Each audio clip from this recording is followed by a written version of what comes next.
Hello everyone. In this video, I would like to divert away from the fantasy that our Western leaders would have us to believe in and divulge a little bit into reality as we take a look at the um, results of the ongoing situation of the situation involving Russia and Ukraine and NATO all together in this sort of debacle here.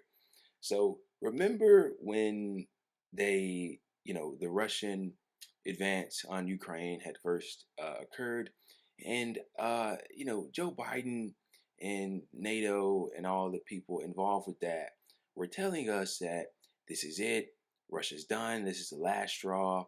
Remember, we heard phrases like the mother of all sanctions, and the ruble would collapse, and these very fanatical claims that Vladimir Putin would somehow be ousted from power has yet to happen, by the way. The ruble collapsing has yet to happen, by the way. Russia collapsing has yet to happen, by the way.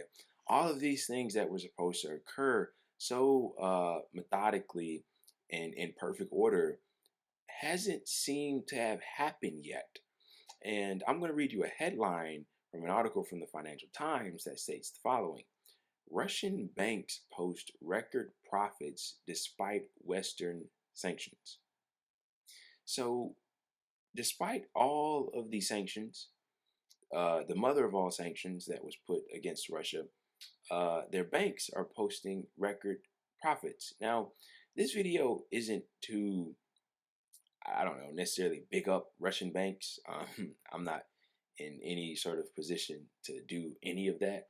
But this is just to show you that the reality of what's going on is very different than what's spelled out for you and the information that's given to you in the mainstream press, our world leaders, etc. So this article goes as follows. I won't read the whole thing, but I'll give you what I think is important. Russian banks reported record profits last year, fueled by a rush to take out government-subsidized mortgages, as well as a boom in financing to purchase assets being sold by Western companies exiting the country. Despite strict international sanctions intended to isolate the Russian financial system as punishment for its full-scale invasion of Ukraine, its banks generated $37 billion in 2023, up about 16 times from the previous year. The Russian Central Bank said in a report published on Tuesday. The performance came as somewhat of a surprise, said Alexander Danilov, the head of the CBR Banking Regulation Department. In March, the regulator had estimated profits would be more modest and only exceed 11 billion.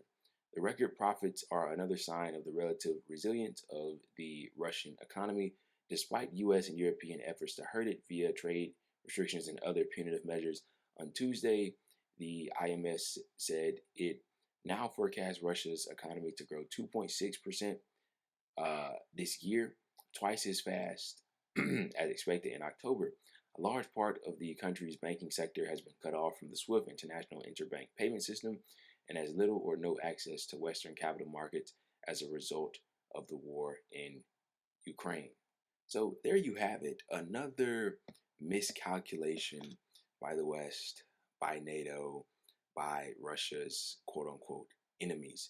And what's funny about all of this is that they were, and it's not the case today. A lot of people are asking themselves questions, and they have been since the beginning, but the voices are getting louder today about the direction that they're going in this pursuit of, something that isn't what they thought it was going to be in the beginning. You know, they tried to isolate Russia, punish them, but who actually got punished along the way and in the end?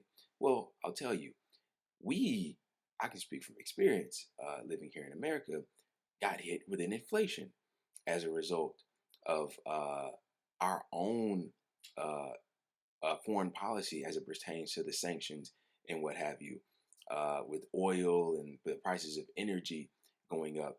Europe got walloped in that entire debacle. Their cheap energy that they were getting from the Russians had stopped, and they had to buy, obviously, from different places. One of those being America, which is obviously more expensive and detrimental to them, And they also experienced an even harsher inflation than what we experienced over here. And so, and also, I think I made a video on this in the past with obviously Russia being a big exporter of, oil and energy and things like that.